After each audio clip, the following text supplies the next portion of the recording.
Hello and welcome to the Lord's Taverna's Christmas Lunch 2013, held at Newcastle Civic Centre. My name is Zoe Vicarage, and I'm here to bring you exclusive interviews with former Durham cricket player Steve Harmison and the winning coach of the LV County Championship, Geoff Cook.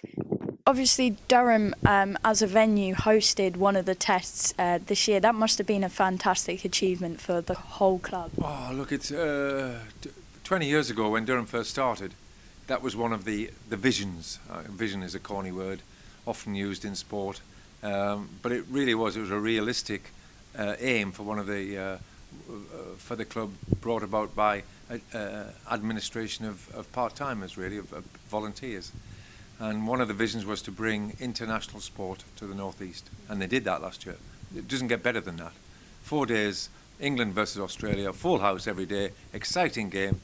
It just doesn't get any better. The challenge is to follow that, and we have people at Durham who are really committed to try and sustain that level of what you're trying to give to the northeast. You mentioned that April is when the seasons start. Is there a lot of preparation during the winter months? Oh, this year is slightly different because we've got a very much a younger squad. So most of those we've tried to encourage to go abroad, get some more cricketing behind them. We've got 3 or 4 remaining in the northeast. So the build up to next season will be on a much more irregular style than the previous years.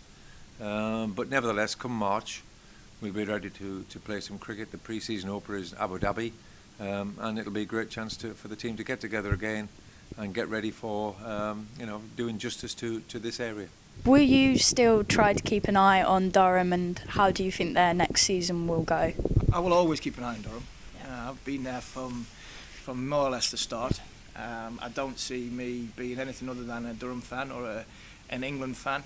Whether I've always wanted England to do well, even though I finished playing in 2009.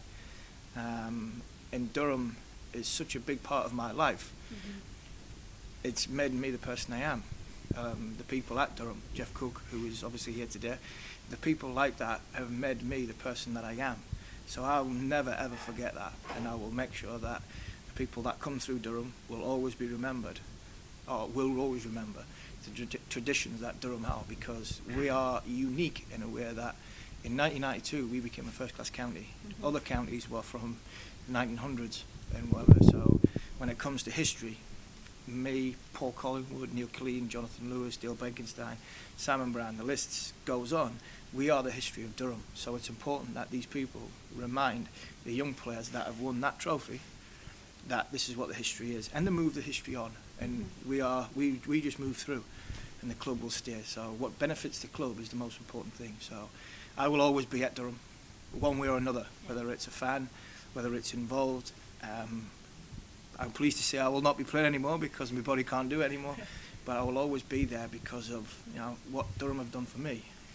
I'll always try and give back, because what I've always looked for in my time and in my international career is that whenever you have a bad time and whenever you get kicked in the teeth when you play in international cricket, it's the Durhams or the first-class counties that pick the pieces up for individuals. So like Jonathan Trott, he has to go back to Warwickshire first to get help. And that's what Durham means to me, so I will always be there. Thank you very much to both Steve and Geoff for taking the time to be interviewed by me today. And I must say a massive thank you to the Lord's Tavernas, as they do great work to encourage people to have a sporting chance, especially kids. So thank you very much for having us down here today. Now, to find out more and keep up to date with local North East sports, head to sportsbyte.org and our Twitter page @sports_byte.